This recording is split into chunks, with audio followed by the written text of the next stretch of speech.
Assalamualaikum warahmatullahi wabarakatuh. Hai, selamat datang di kelas Bahasa Indonesia. Tetap semangat ya. Kali ini kita akan membahas materi baru atau bab baru, yaitu tentang teks pidato persuasif. Ada yang pernah dengar atau bahkan sudah tahu apa itu teks pidato persuasif? Yuk kita bahas. Seperti biasa, di awal pembelajaran teks tentu kita harus berkenalan dengan teks itu sendiri. Jadi, langkah yang pertama kita akan mengidentifikasi teks pidato persuasif.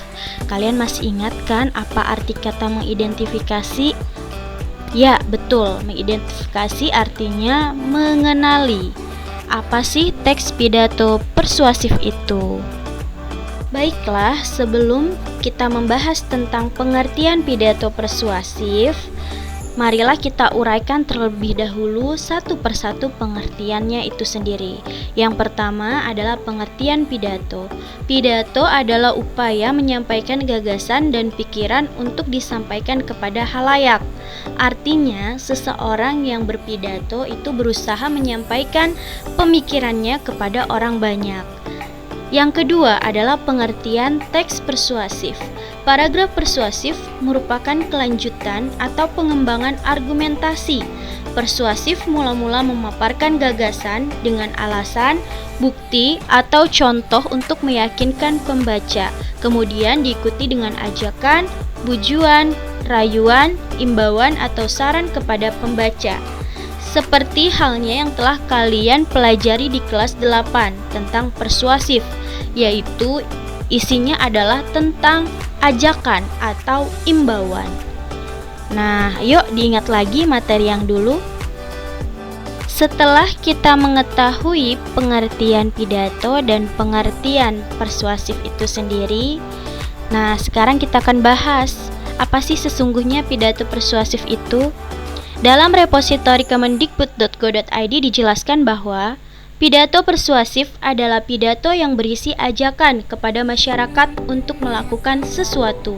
Sejatinya, pidato adalah kegiatan berbicara di depan umum yang bertujuan untuk menyampaikan maksud atau pendapatnya mengenai suatu hal.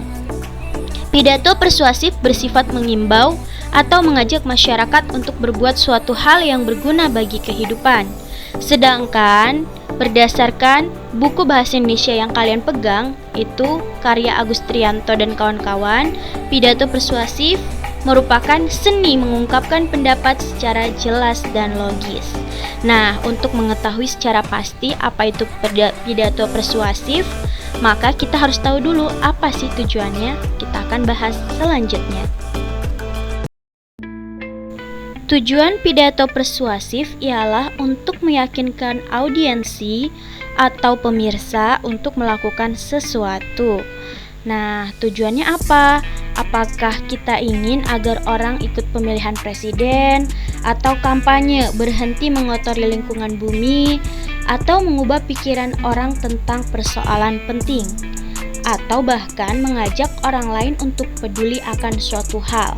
Pidato persuasif merupakan cara efektif untuk mengubah audiensi atau halayak ramai. Apa yang diubah tentu pemikiran mereka. Setelah memahami tujuan dari pidato persuasif, maka langkah selanjutnya adalah menyimpulkan hasil identifikasi pidato persuasif. Nah, di pembukaan pidato persuasif hendaknya memuat 5 unsur. Yang pertama adalah merebut perhatian. Perhatian siapa? Tentunya perhatian audiensi atau halayak ramai. Kemudian, bagaimana dalam pembukaan itu kita sudah membangun hubungan dengan audiensi dengan baik, sehingga komunikasi atau pemahaman dengan audiensi terjalin dengan baik. Lalu adanya kelayakan. Bagaimana kita menyampaikan pidato itu dengan layak sudah terlihat dari pembukaannya. Kemudian tujuan, seperti tadi yang sudah dibahas sebelumnya. Apa sih tujuan kita berpidato?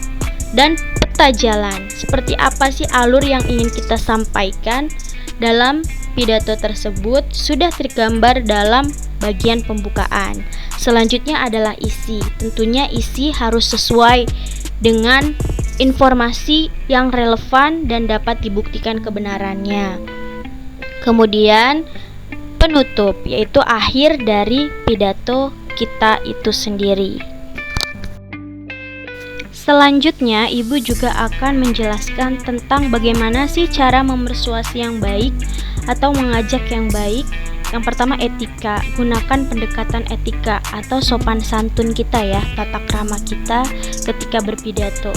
Seperti apa? Tentunya audiensi itu kan akan berbagai usia dan berbagai kalangan. Kemudian emosi.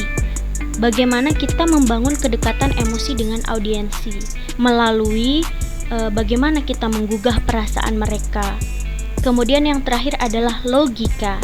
Jadi, apa yang kita ujarkan, apa yang kita katakan dalam pidato tentunya harus masuk akal, bukan berdasarkan karangan atau sebuah kebohongan.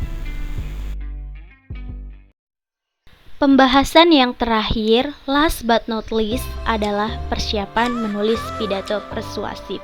Seharusnya ini disampaikan di akhir ya, tapi tidak jadi masalah mau di awal maupun di akhir. Apa saja sih yang perlu dipersiapkan sebelum menulis pidato persuasif? Yang pertama, pelajari topiknya. Apabila topik bersifat kontroversial, alangkah baiknya kamu mengetahui argumen dari semua sisi terhadap persoalan atau topik yang kamu sampaikan. Mengapa itu penting? Karena ketika terdapat sebuah penolakan atau penentangan terhadap topik tersebut, kamu mampu mengatasinya dan menjawab penolakan atau pertentangan tersebut. Karena kamu sudah menguasai topik atau persoalan tersebut dari berbagai sudut pandang. Nah, selanjutnya adalah pelajari topik. Nah, sumber dari topik yang kamu bahas tentunya bisa berorientasi pada opini, seperti editorial pada surat kabar, perbincangan di radio atau televisi, dapat bernilai untuk menemukan bagaimana pemikiran orang lain terhadap topik yang sama. Nah, itu dapat dijadikan sebuah acuan ya ketika kamu menyampaikan suatu topik atau persoalan. Kemudian yang terakhir adalah pahami tujuan dan audiensi. Pidato harus fokus agar dapat merefleksikan secara pasti apa yang kamu harapkan agar audiensi melakukan pesan-pesanmu dalam pidato. Jadi pahami tujuan pidato kamu itu apa, kemudian bagaimana respon dari audiensi kamu untuk menunjang tercapainya pidato persuasif yang kamu sampaikan. Terima kasih ya sudah menonton dan mendengarkan video ini dengan sabar dan penuh keikhlasan. Semoga apa yang kamu pelajari hari ini dapat bermanfaat baik sekarang maupun di masa yang akan datang. Jangan lupa tuliskan apa saja yang sudah kalian pahami atau kalian dapatkan dari video ini di kolom komentar. Dan jangan lupa juga klik tombol like, subscribe-nya sebagai bentuk support kamu. Terima kasih. Wassalamualaikum warahmatullahi wabarakatuh.